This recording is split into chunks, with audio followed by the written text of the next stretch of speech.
All right, well, for more on this breaking news story, let's speak to our international news editor, Sophie Mokoena, who joins me now in studio. Sophie, this is, of course, a huge development, and I am certain this will be widely accepted, especially in South Africa. But just walk us through, firstly, on what you know in terms of what led to this particular decision, given that it was understood that withdrawing the troops at this stage would not be ideal given the mission at hand.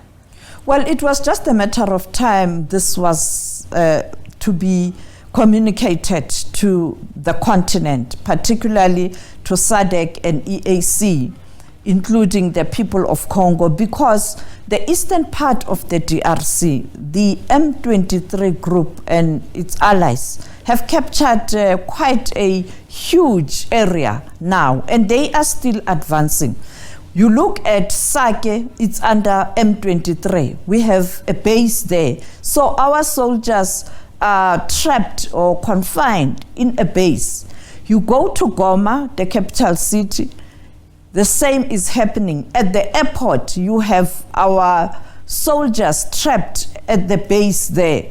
And therefore, why do you still have them there when the whole area is now under the M23 group and its allies? And therefore, I think it was just a matter of time before this decision was communicated, because you have to agree when you withdraw. How are you going to do this? How are you going to ensure that those weapons, armaments that you had in those bases, you are able to take them out of the DRC?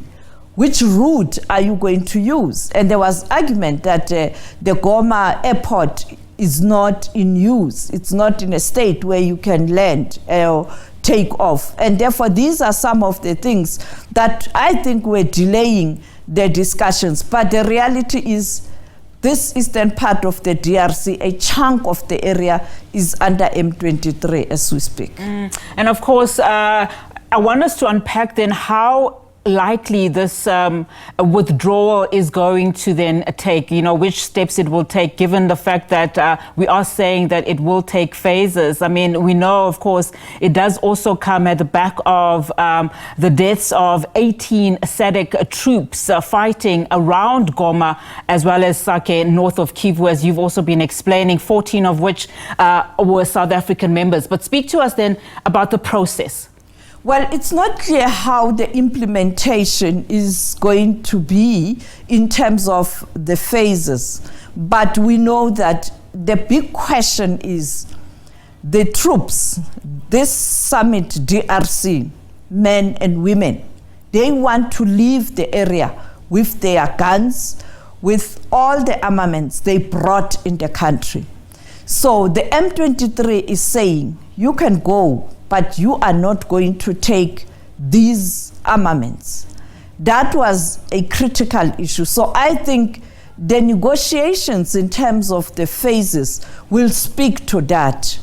And the other issue is you can't take everybody out immediately. You have to prepare for that process, because you still have to agree which route are you going to use. Are you going via Burundi? Are you going via Uganda? Are you going via Rwanda, which is the easiest route and very close to the eastern part of the DRC? As you do that, what kind of transport are you going to use? Wherever you go in any of those countries that I've mentioned, then you have to prepare the military plane that can take the goods, but also a plane that can carry the soldiers. And therefore, it's not as easy as perhaps one would think, that tomorrow they can just pack and go. I think these are the issues that they'll be discussing. The communique says that, as you heard the minister, they will engage state actors and non-state actors. Non-state actors are all those rebel groups in the DRC, including the main one that is in the news, the M23, in terms of what's going to happen in that country. And we know that the president of Angola yesterday made an announcement that there's going to be a meeting of the DRC government and also M23 group. And this will be first interaction since the war started. And perhaps during that interaction, a decision will be taken how you deal with these thorny issues that perhaps all groups will have to grapple with. And I mean, Sophie, very quickly as we wrap our conversation, there's so many sensitive elements to this particular situation on the ground in the DRC. We understand, of course, this decision was not taken lightly, and it does come amid updates on just the security situation on the ground in the eastern DRC.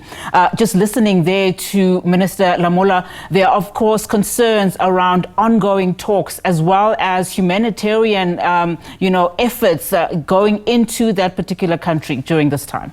Yes, you are correct. You know that in any war situation, you will have people who are displaced. You have people who have lost everything. And therefore, the humanitarian assistance is quite important. And that's what the UN has been pushing for. That is why the call that the airport in Goma must be able to take those planes, or the planes can take off and land at the Goma International Airport so that you are able to transport those humanitarian goods. Secondly, you know that the war is still raging on as they move the M23, capturing different places. They are moving. They are not in one place. They are not just in Goma. And therefore, the standoff is continuing. And you have people who are losing lives as that is happening. And therefore, I think that is why a push for a ceasefire and also a call for all stakeholders, non-state actors, the rebel groups, because they are many, state actors, that is the government, but also the foreign forces. And we know there are many foreign forces in that country, including the mercenaries from European countries, to pull out and let the DRC people discuss this problem. But I think the solution lies in the Sun City document. If they can implement that Sun City document and all sides can agree, I think you'll have a peaceful Congo. Absolutely. DRC.